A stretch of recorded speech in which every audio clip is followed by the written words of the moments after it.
Quick, you mugs. Penelope's in trouble and we have to save her. But first, let's talk about the show itself. The Perils of Penelope Pitstop.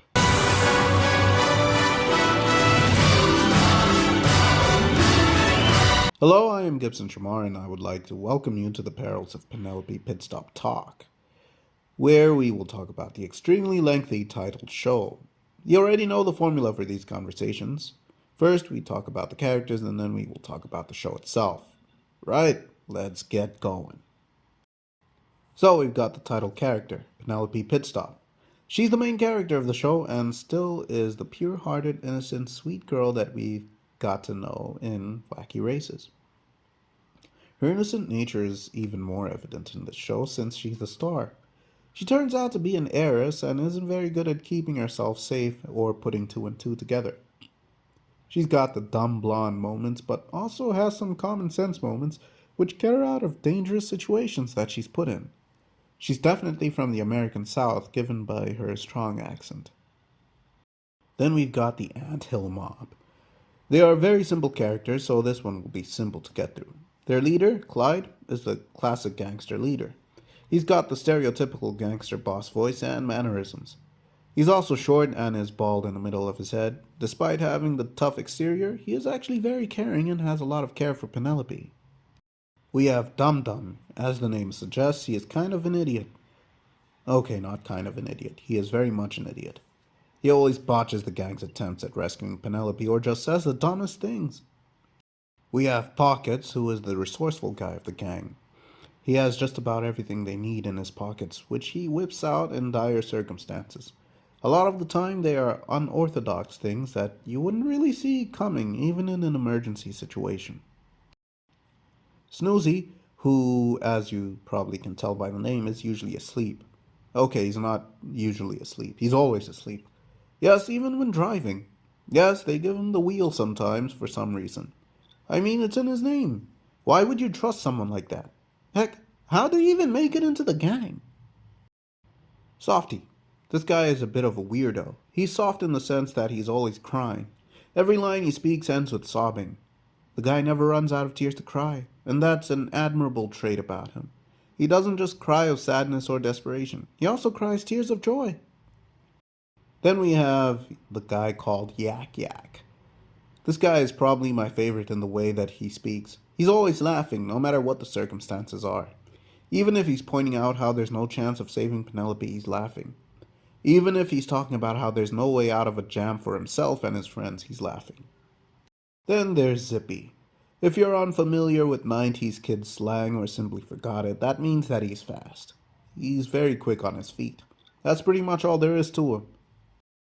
The mob's car is also a sentient being. It has a name, Chaboom. Chaboom is loyal, trustworthy, and resourceful. Chaboom also feels fear and shyness. It's a really interesting car and always gets the job done when required. Heck, it can even walk on 2 tires. We all need a Chaboom. Let's move to the antagonists of the show. The main guy is Sylvester Sneakley, Penelope's caretaker, who is secretly the Hooded Claw.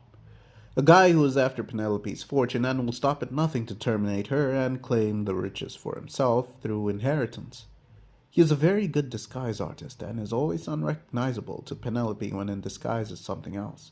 I tell you, this guy has got something wild going on with himself.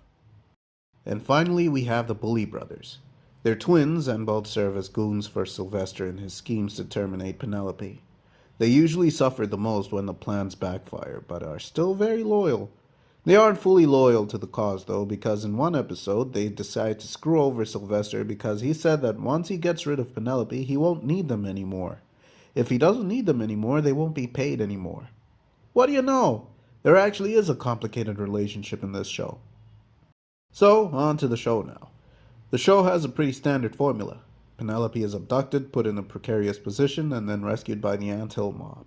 She's usually doing something exotic or just having fun when this happens.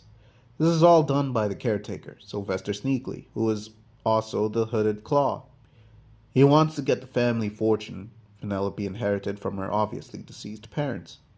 Why do I get the idea that in a more mature cartoon it would have been revealed that Sylvester had a hand in their deaths? One has to wonder. The show plays on what we call the damsel in distress trope, and does it very well. She's always in need of rescuing. One thing that people don't often realize is that Penelope does her own bit of saving as well. And I only noticed this while watching the show this time around, not when I was watching it as a kid. She saves herself a lot of the time, and even saves the anthill mob a lot of the time too. Especially when it's a result of Dumdum's fumbles, and rarely others who mess up. Dumdum is also the guy who gets the most rewards out of the mob. He gets cheek pecks. Lucky guy. You're also left to wonder just why Sylvester, who lives in the same house as Penelope, doesn't just waltz into her room and shoot her with a gun. I mean, he kidnaps her, holds her for long periods of time, sets up an elaborate trap that sometimes would make it seem like an accidental death, and then leaves her. Dude, if you go for the straightforward approach, you won't have to worry about someone stopping you. You know that, right? Plus, why'd you even hate her so much? You could just marry her and be entitled to the money, you scumbag. Do I have to become a supervillain and figure this out on my own? Heck, Lex Luthor did that in Superman Returns. He married some rich old woman and got her money when she died. That guy had class. You, Mr. Sneakley, need to take supervillain lessons. I don't get how Penelope never calls the cops on the Hooded Claw either. Nobody ever does. They just foil his plans and then go off on their happy ending. Yo, you know he's constantly trying to kill you, right? You could just send him to prison or sick the cops on him. You're rich. You're protected. Come on, lady. Why did you have to be a blonde? Why, oh why? Ah. I like the friendship she has with the anthill mob. They really go on cool adventures together and are always having a good time. She doesn't seem bothered at all by the bumbling escapades of the mob, and even when they fail at something simple, she's all like, it's fine. I also like it when she says Lilo instead of little, or just not using the word at all. It's very cute. She's also a very cute character. As I said in the Wacky Races video, I would cast Margot Robbie as Penelope, and ever since that I haven't been able to look at her the same way. There was an episode that ended on a cliffhanger. It was episode 15, where Sylvester sneakily revealed himself as the Hooded Claw, and the episode ended like that. The next episode didn't carry that revelation with it. She was back to not knowing who he was. I was baffled. I mean, come on, man. Come on, seriously? Why do you do this to us? I suppose she is a blonde. It's like poetry, it rhymes. Also, fun fact, did you know that the bad guy was supposed to be Dick Dastardly? But then they put him in his own show and created Sylvester Sneakley. Heck, the first episode actually pokes at this. It's you, my arch enemy, the Hooded Claw. Who did you expect, Dick Dastardly? I see what you did there, guys. Clever rascals. The joke was all part of the grand design.